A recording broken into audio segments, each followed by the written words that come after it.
1975년 전쟁에서 살아 돌아온 미군 병사들은 영웅 대접을 기대했습니다. 그런데 40년이 지나자 그들의 아이들이 기형으로 태어나기 시작했습니다. 원인은 전쟁터가 아니라 자국 정부가 자국 병사들에게 숨긴 비밀이었습니다. 오늘 이 영상을 끝까지 보시면 역사상 가장 잔인한 국가의 배신이 무엇인지 알게 됩니다. 구독과 좋아요 부탁드립니다. 고엽제. 이 두 글자를 들으면 어떤 생각이 드십니까?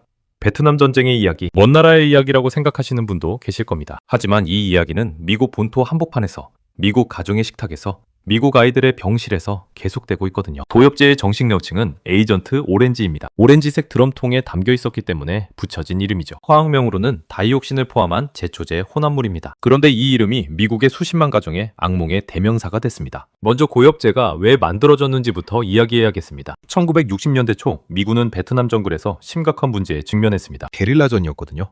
베트콩 병사들은 울창한 정글 속에 숨어 미군을 기습하고 사라졌습니다. 열대밀림은 적군에게는 완벽한 은신처였지만 미군에게는 죽음의 함정이었죠. 미군 참모부는 해결책을 찾았습니다. 정글을 없애버리면 된다는 논리였죠. 적이 숨을 곳이 없어지면 전쟁이 쉬워진다는 계산이었습니다. 그래서 시작된 것이 렌치핸드 작전.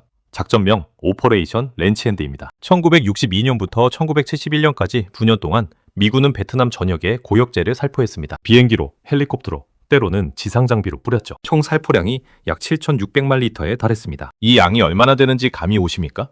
올림픽 수영장 30개를 가득 채울 수 있는 양입니다. 잠깐, 여기서 충격적인 사실이 하나 있습니다. 미군이 고엽제를 살포할 당시 이미 제조사들은 이 물질의 독성을 알고 있었습니다. 다오케미컬과 몬산토 두 대형 화학기업이 고엽제를 납품했는데요. 내부 문서에는 다이옥신의 위험성이 기록돼 있었거든요. 하지만 정부와 기업은 이 사실을 철저히 숨겼습니다. 전쟁이 먼저였으니까요. 베트남 현지에서 어떤 일이 벌어졌는지 먼저 살펴보겠습니다. 고엽제가 뿌려진 지역에서는 수일 내에 나무들이 죽어나갔습니다. 울창하던 정글이 황폐한 벌판으로 변했죠. 미군 입장에서는 작전이 성공한 것처럼 보였습니다. 하지만 그 아래에 살던 사람들에게는 재앙이 시작됐습니다. 베트남 민간인들이 가장 먼저 피해를 입었습니다. 고엽제에 노출된 임산부들은 기형아를 낳기 시작했죠. 머리가 2개인 아이, 팔다리가 없는 아이, 심각한 신경계 이상을 가진 아이들이 태어났습니다. 이 아이들의 사진은 반전운동의 상징이 됐습니다. 베트남 정부 집계에 따르면 고엽제로 인한 피해자가 300만 명 이상입니다. 지금도 베트남에서는 3, 4세대 후손들이 기형과 질병으로 고통받고 있죠. 전쟁이 끝난 지 50년이 지났는데도 말이에요. 이게 핵심인데요.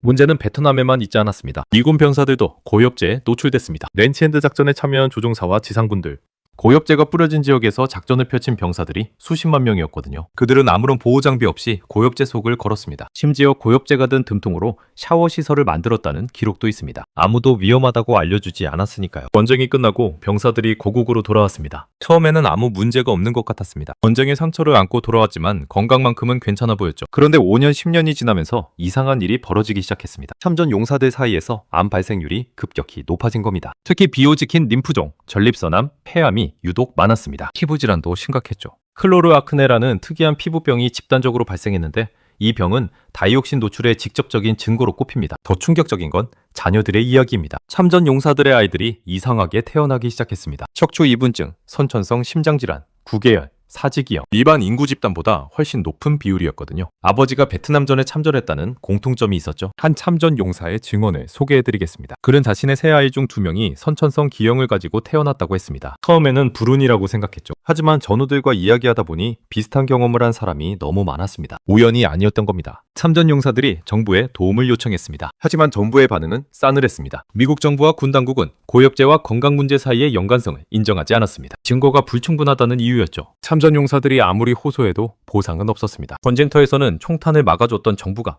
고국에 돌아오자 외면한 겁니다. 분노한 참전 용사들이 집단 소송을 준비했습니다. 1979년 참전 용사들이 다오케미컬과 몬산토를 상대로 집단 소송을 제기했습니다. 고엽제 제조 기업들을 법정에 세운 것이죠. 원고 수가 무려 24만 명이었습니다. 미국 역사상 최대 규모의 민사 집단 소송 중 하나였죠. 기업들은 처음에 모든 책임을 부인했습니다. 하지만 증거들이 쌓여가면서 버틸 수 없게 됐죠. 1984년 재판 시작 직전에 기업들이 합의를 선택했습니다. 1억 8천만 달러의 합의금이 지급됐습니다. 그런데 이 금액을 24만 명으로 나누면 얼마나 될까요?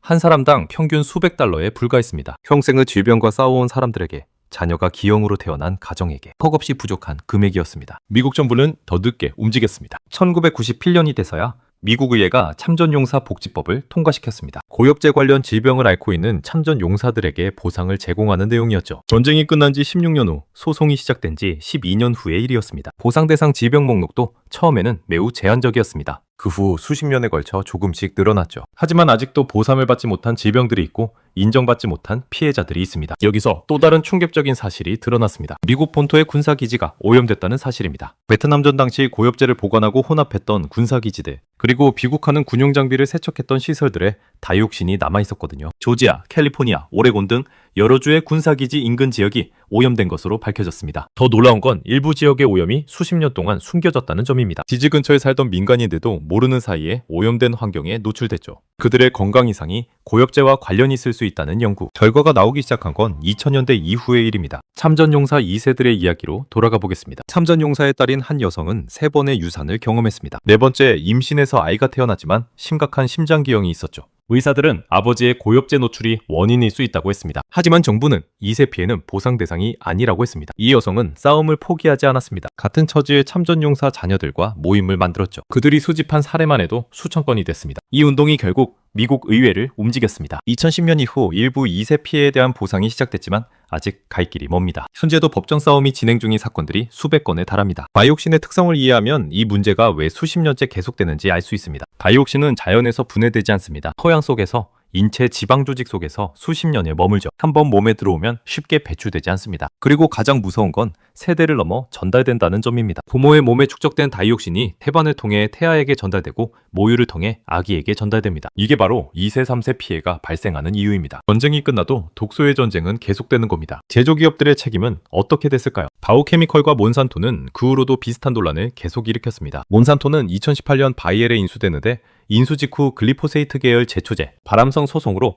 천문학적인 배상 판결을 받았습니다. 기업은 바뀌어도 화학물질의 역습은 계속됐던 거죠. 고엽제 문제는 미국과 베트남 사이의 외교 문제이기도 합니다. 1995년 미국과 베트남이 국교 정상화를 했지만 고엽제 피해 보상 문제는 오랫동안 해결되지 않았습니다. 베트남 피해자들이 미국 기업을 상대로 소송을 제기했지만 미국 법원은 관할 건이 없다며 기각했습니다. 2012년이 되어서야 미국이 베트남의 다이옥신 오염 제거 작업에 자금을 지원하기 시작했습니다. 다낭공항 일대 오염 제거에 수천만 달러를 지원했죠. 하지만 피해자 개인에 대한 직접 보상은 여전히 이루어지지 않고 있습니다. 한국도 이 이야기에서 자유롭지 않습니다. 베트남전에 참전한 한국군도 약 30만 명이었습니다. 이 중 고엽제에 노출된 것으로 추정되는 병사가 수만 명에 달하죠. 한국 정부도 1993년부터 고엽제 후유증 환자에 대한 지원을 시작했지만 인정받지 못한 피해자들이 아직도 많습니다. 한국 참전용사의 자녀들 중에서도 원인 모를 선천성 질환을 가진 분들이 있고요. 이 문제의 본질이 무엇인지 짚어봐야 합니다. 고엽제 사태는 단순한 환경오염 문제가 아닙니다. 국가가 자국 시민을 도구로 사용하고 그 피해를 숨기고 보상을 거부한 사건입니다. 전쟁에서 나라를 위해 싸운 사람들이 고국에서 더 긴 전쟁을 치러야 했던 이야기죠. 역사는 반복됩니다. 이라크전 참전 용사들 사이에서도 원인 불명의 질병들이 나타나고 있습니다. 걸프전 증후군이라고 불리는 이 현상도 고엽제 사태와 비슷한 패턴을 보이죠. 또다시 정부의 부인, 용사들의 싸움이 시작됐습니다. 결론을 말씀드리겠습니다. 베트남 정글에 뿌려진 고엽제는 전쟁이 끝난 후에도 수십 년 동안 사람들을 죽였습니다. 베트남 민간인도, 미국 병사도, 그들의 자녀도 피해자였죠. 그리고 이 피해를 알면서 숨긴 사람들은 단 한 명도 처벌받지 않았습니다. 가장 위험한 건 전쟁터의 총알이 아닐 수 있습니다. 때로는 자국 정부의 침묵이 더 오래, 더 깊이 사람을 해치거든요. 오늘 이야기가 불편하셨다면 그게 정상입니다. 이건 불편해야 하는 이야기이니까요. 그 불편함이 기억을 만들고 기억이 반복을 막습니다. 이 영상이 도움이 되셨다면 주변에 꼭 공유해 주시길 부탁드립니다.